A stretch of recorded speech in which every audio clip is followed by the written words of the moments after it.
नमस्कार, जनप्रभा सुपरफास्ट में आपका स्वागत है। मैं हूं हेमेंद्र सिंह। एक नजर डालते हैं आज की सुर्खियों पर। एक सप्ताह के भीतर पीएम मोदी की आज होगी दूसरी बैठक। कोरोना संकट के बीच कई अहम फैसलों पर रहेगी नजर।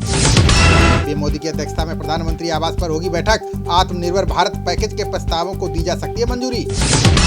भारत चीन सीमा विवाद पर पीएम मोदी और ट्रंप के बीच बातचीत। दोनों नेताओं के बीच कोविड-19 की स्थिति पर भी हुई चर्चा। डोनाल्ड ट्रंप ने मोदी को दिया G7 समिति में शामिल होने का न्योता। G7 देशों के संगठन में शामिल होने को तैयार प्रधानमंत्री मोदी। राष्ट्रपति ट्रंप ने G7 देशों से चीन को बाहर रखने का लिया फैसला। रूस, भारत, अमेरिका, साउथ कोरिया और ऑस्ट्रेलिया होंगे शामिल। मुंबई शहर से आज दोपहर बाद टकराएगा चक्रवाती तूफान निसर्ग। 100 से 110 किलोमीटर प्रति घंटा हुई हवा की रफ्तार। महाराष्ट्र के कई जिलों में दिखना शुरू हो गया निसर्ग का असर। मुंबई, पालघर, अलीबाग में तेज हवाओं के साथ हो रही है बारिश। मुंबई में निसर्ग तूफान को लेकर हाई अलर्ट पर प्रशासन। कोविड अस्पताल से हटाए गए सभी संक्रमित मरीज। तूफान को लेकर मुंबई के पुलिस आयुक्त ने लागू की धारा 144 का लोगों के जीवन और सुरक्षा को लेकर उठाया कदम। राहुल गांधी ने चक्रवाती तूफान निसर्ग पर लोगों से की अपील। कहा, आपको रखना होगा अपना ख्याल, देश है आपके साथ। लद्दाख में भारत और चीन की सेनाओं के बीच तनाव जारी। चीन ने धोखा देते हुए कई इलाकों में मजबूत की अपनी स्थिति। कोरोना के कारण भारतीय सेना ने लद्दाख में टाल दिया था अभ्यास। पेट्रोलिंग वाले इलाके में इसी बात का चीन ने उठाया फायदा। भारत चीन सीमा विवाद पर रक्षा मंत्री राजनाथ सिंह का बड़ा बयान। का पूर्वी लद्दाख में अच्छी खासी संख्या में आए चीनी सैनिक। राजनाथ सिंह बोले, भारत ने स्थिति से निपटने के लिए उठाए आवश्यक कदम। दोनों देशों के सैन्य अधिकारियों के बीच 6 जून को होगी बैठक।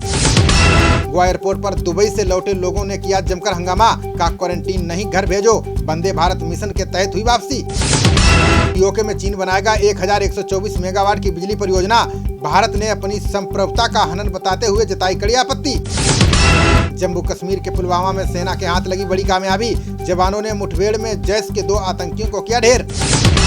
भारत में कोरोना संक्रमित मरीजों की संख्या 2,07,000 के पार। देश में महामारी से अभी तक 5,829 लोगों की हो चुकी है मौत।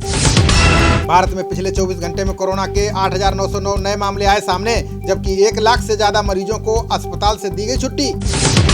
कोरोना महामारी से महाराष्ट्र में हुई सबसे ज्यादा 2465 लोगों की मौत। गुजरात में 1092 और मध्य प्रदेश में 364 लोगों की गई जान। कोरोना से दिल्ली में 556 और तमिलनाडु में 200 लोगों ने तोड़ा दम। तेलंगाना में 92, आंध्र प्रदेश में 64 और कर्नाटक में 52 की हुई मौत। महामारी से यूपी में 229 और पंजाब में 46 लोग हुए मौत के शिकार। पश्चिम बंगाल में 335 और राजस्थान में 203 की जा चुकी है जान। दिल्ली में तीनों नगर निगमों में 113 कर्मचारी कोरोना से संक्रमित। अभी तक 6 लोगों की हुई मौत। सरकार ने मदद की लगाई गुहार। कोरोना के खिलाफ जंग में अहम भूमिका निभा रहे निगम कर्मी। साफ सफाई और राशन वितरण में इनकी है अहम जिम्मेदारी। दुनिया भर में कोरोना के संक्रमितों का आंकड़ा 65 लाख के पार, जबकि मरने वालों की संख्या बढ़कर हुई 3,81,000। चीन में 4 महीने इलाज के बाद डॉक्टर की कोरोना से हुई मौत। कई सप्ताह बाद महामारी से किसी के मौत का ये पहला मामला। अफगानिस्तान में बीते 24 घंटे में कोरोना के 759 नए केस आए सामने। अब तक 15,750 लोग संक्रमित, 265 की जा चुकी है जान। अमेरिकी राष्ट्रपति ट्रंप ने चुकाया भारत से भेजी दवा का कर्ज। 100 वेंटिलेटर्स की पहली खेप अगले हफ्ते भेजेगा अमेरिका। उत्तराखंड में 8 जून के बाद 4 धाम यात्रा की होगी शुरुआत। सीमित संख्या में जाएंगे तीर्थयात्री। तैयारी में जुटी सरकार। दिल्ली बॉर्डर सील करने के खिलाफ हाईकोर्ट में याचिका दायर। जनहित याचिका में लोगों के अधिकारों का बताया हनन। अमित शाह की बिहार डिजिटल रैलियों पर तेजस्वी यादव का तंज। का बीजेपी को बिहार चुनाव की चिंता, गरीबों की नहीं। बिहार में 9 जून की रैली को माना जा रहा है चुनावी शंखनाद। शाह की रैली से बीजेपी करेगी डिजिटल चुनाव प्रचार की शुरुआत। INX मनी लॉन्ड्रिंग मामले में ईडी ने दाखिल की चार्जशीट। चिदम्बरम पिता पुत्र के अलावा कार्ति के सीए का नाम भी शामिल। जॉर्ज फ्लॉयड मामले को लेकर अमेरिका में और बिगड़े हालात। 6 राज्यों और 13 शहरों में आपात स्थिति घोषित। 67,000 गार्ड तैनात। अमेरिका में हो रहे प्रदर्शनों पर पूर्व राष्ट्रपति जॉर्ज डब्ल्यू बुश का बयान। का समान न्याय के लिए एक होना जरूरी, असफलताओं की हो जांच। पाकिस्तान उच्चायोग के ड्राइवर को भारत छोड़ने का दिया निर्देश। जासूसी के आरोपियों की दिल्ली में कार चलाता था जावेद हुसैन। पंजाब में प्रेमी जोड़े को मास्क पहने बिना शादी करना पड़ा महंगा। हाईकोर्ट ने बिना मास्क का फोटो देख ठोका 10,000 का जुर्माना। रीवा से बीजेपी विधायक राजेंद्र शुक्ला ने सोनू सूद से की अपील। का मुंबई में फंसे लोगों को घर भेजने में करें मदद। अभिनेता सोनू सूद बोले, अब मुंबई में नहीं फंसेगा कोई प्रवासी। आपके लोगों को कल मुंबई से रीवा के लिए कर दूंगा रवाना। एमपी की 24 सीटों के उपचुनाव में कांग्रेस के रणनीतिकार होंगे पीके। कांग्रेस ने प्रशांत किशोर की चुनावी मदद लेने के दिए संकेत।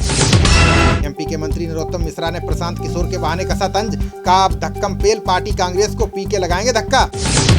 गुड़गांव और फरीदाबाद से दिल्ली आने जाने वाले लोग दें ध्यान, हरियाणा की खट्टर सरकार ने फिर से बॉर्डर किए सील। खट्टर सरकार बोली दिल्ली सरकार बॉर्डर खोले तब भी नहीं देंगे एंट्री। दिल्ली एनसीआर के नौकरी पेशा लोगों की खत्म नहीं हो रही दिक्कतें। भारत बांग्लादेश सीमा के पास 7:10 पर आया भूकंप, महसूस किए गए तेज झटके, रिएक्टर स्केल पर 4.3 रही तीव्रता। संयुक्त राष्ट्र संघ ने जैश और लश्कर को लेकर किया बड़ा खुलासा, कहा अफगानिस्तान में आतंकियों को पहुंचाते हैं दोनों संगठन। दिल्ली हिंसा के अंकित शर्मा मामले में आज दायर होगी चार्जशीट, पुलिस ने हत्या मामले में ताहिर हुसैन का नाम किया शामिल। गौतम बुद्ध नगर में एक दिन में सबसे ज्यादा निकले 26 कोरोना पॉजिटिव। GIMS हॉस्टल में 7 मरीज मिलने से मचा हड़कंप। नेशनल इंस्टीट्यूट ऑफ वायरोलॉजी ने वैक्सीन के लिए मांगे बंदर, ट्रायल के लिए 30 बंदरों को पकड़ने का काम महाराष्ट्र ने किया शुरू। यूपी हाई स्कूल और इंटरमीडिएट के 27 जून को आएंगे नतीजे, उत्तर पुस्तिकाओं का मूल्यांकन लगभग हो गया है पूरा। SBI के चेयरमैन रजनीश कुमार ने लोन को लेकर किया दावा, कहा बैंक लोन देने को तैयार पर जनता नहीं लेना चाहती कर्ज। खबरों का सिलसिला जारी रहेगा, देखते रहिए जनप्रवाद। नमस्कार।